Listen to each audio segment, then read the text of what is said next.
All right, welcome back to the channel, subscribers. Andre Ward lets it be known who he thinks is going to win the Errol Spence Jr. versus Shawn Porter fight. We're also going to chop it up about that fight in this video.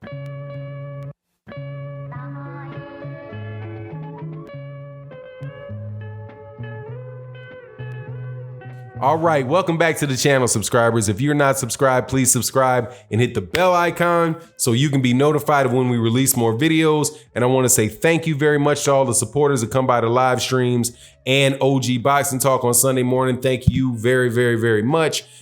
Also, thank you for everybody that supports the channel. Now, Andre Ward, my favorite fighter in the last, my favorite recently retired fighter, did so much for me, man, as a boxing fan. Loved the Super 6 series. Beat Carl Froch. He beat Mikael Kessler. Got to see him fight Danny Green. That was a good fight.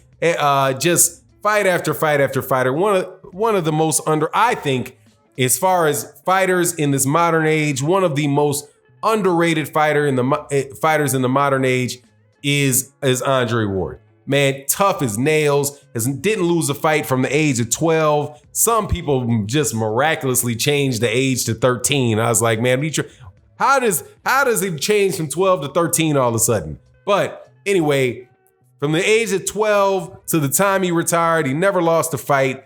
True competitor, man.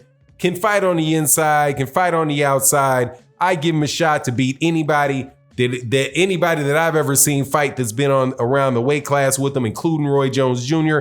I might pick Roy, but let me tell you, man, Roy gonna have to earn that one. Roy's gonna have to earn that, man. Andre Ward was a heck of a fighter. As a commentator, and who he's chosen over his career to work with, and not so much. Not so much, man. I'm not a big fan of Rock Nation. Not a big fan of ESPN. He's over there with Tim Bradley, and Tim Bradley is just saying all kind of stuff, man. God dog, man. I don't believe. See, and the thing with Tim Bradley is I don't believe him. Tim Bradley and Andre Ward are over there doing this imitation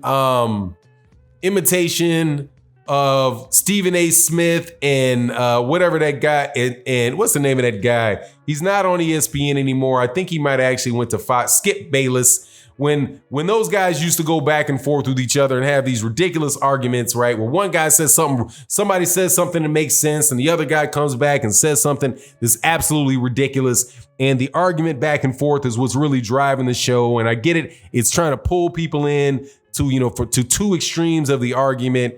But you really get, you get foolish. You get in that scenario, you get a lot of foolishness that's being said, right? And Tim Bradley, for the most of it, for the biggest part of it, is the one that's he's playing that role.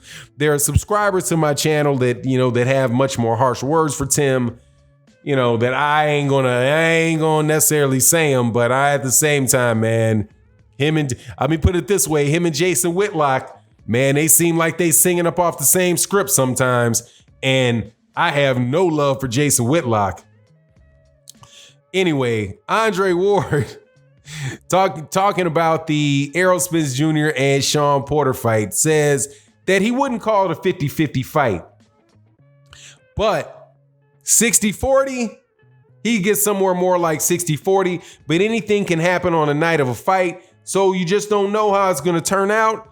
Man, I think he hits the nail on the head, man. I think he hits the nail on the head.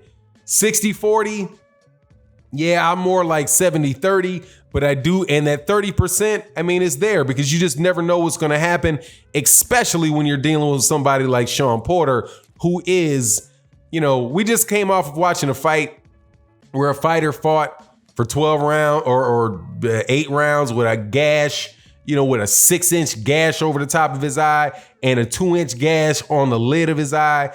And because and I only can assume because of the fact that the massively important lineal championship was on the line, since it was a championship fight, a fairy tale fantasy, I don't know where the championship was, A fairy tale belt was on the line.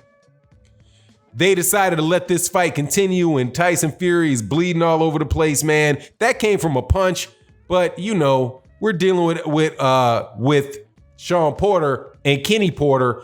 And if you go back and listen to Kenny Porter's instructions in corners, you'll hear him say, rough him up, rough him up. And he say box him, work on the inside. He said rough him up. And after it's rough him up, you see Shawn Porter doing things like burying his head on a guy's chest over here, and then switching his head from here to here. And in the midst of switching his head from here to here, brushing clear across the guy's face.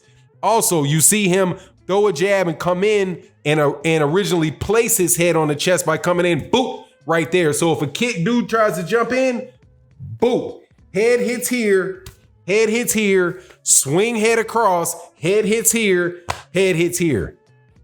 Very purposeful, very orchestrated, along with these little Oscar De La Hoya, get off me, jump. Now it's kind of hard for Shawn Porter to pull this off a lot because he's a little diminutive. So jumping up with his shoulder, if your head is here, you jump up with your shoulder, pop him in the head, pop him underneath the chin. There's a book that I never had the actual copy for, but it's on the internet somewhere, and I've got to find it. It's in a PDF form, and it actually talks about the lost art of inside fighting. It's about, and this, when they say this is the lost art of inside fighting, this book was written in the early 1900s. So they're talking about the tactics that were used in inside fighting in the early 1900s, through the 1800 to 1900, right? And they're talking about the lost art of it at that point. And of course, that there was a very, very rugged, very long fights. People were doing all kind of stuff. And they talk about a lot of that stuff. They talk about the importance of when you're on the inside, these little taps that you see that people do, like when Andy Ruiz was tied up with Anthony Joshua, and he would just hit him, like pat him on the ribs. And it looks like these little shots don't mean anything. But quite honestly, if they're not being ordered to separate, those should be scoring blows, because those are punches that are landing to the body with your glove. But a lot of times, I can't say whether or not judges consider those scoring blows or not, but I can definitely tell you commentators and the general public, in general, really don't seem to count any of those inside little shots that are covered up, but their effects are there. And when you add on to that the fact that people can lose fights on cuts, where people can be worn down by hip shots.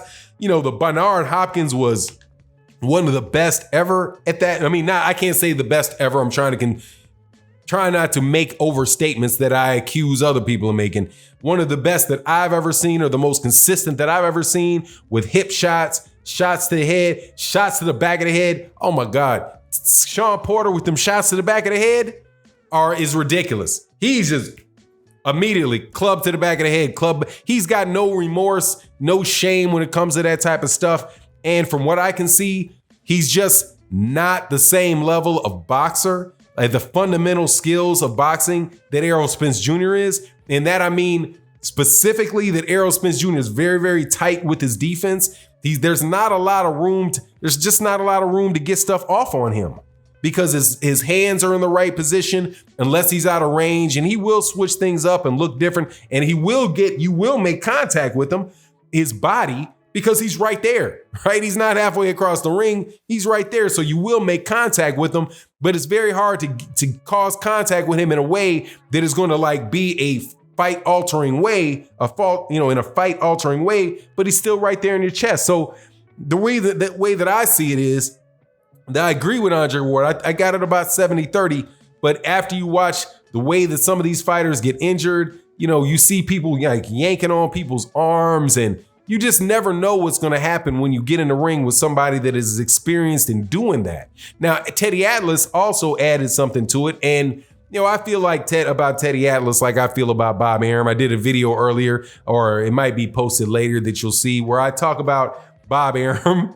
And, hey man, most everybody in the sport of boxing, or people that commentate on the sport of boxing, you know, man, they're going to have things that you don't agree with. But then if they say something that you do agree with, or that where they're showing knowledge in an area that you don't necessarily have expertise, I think you should honor that. And one of the things that Teddy Atlas said about Shawn Porter was that you could tell how his body was screaming that he didn't like inside shots against Yordenis Ugas, because he decided that he was going to be fighting on the outside.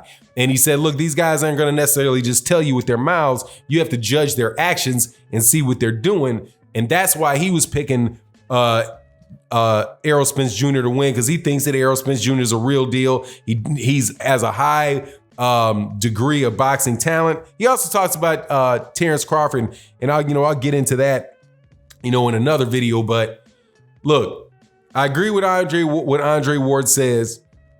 I refuse to throw the baby out with the bathwater with Andre Ward. I don't know whether or not this dude is, what kind of conversations he's having with his producers and all that, or whatever, man. I'm just, please, Andre, man, please don't be Tim Bradley. Please don't, because I'm hanging on a thread, man. Listen to the commentary that's going on, man. I'm hanging by a thread. I want to support you, man. You've made a significant amount of time in the sport very, very fun for me with your great skill. Appreciated your coach too, Virgil Hunter. And I just hope, man, you don't turn into no Jason Whitlock. It ain't worth it, man. It ain't worth it. Anyway, it is what it is. Let me know what you think in the comment section. And with that, I'm out. Peace.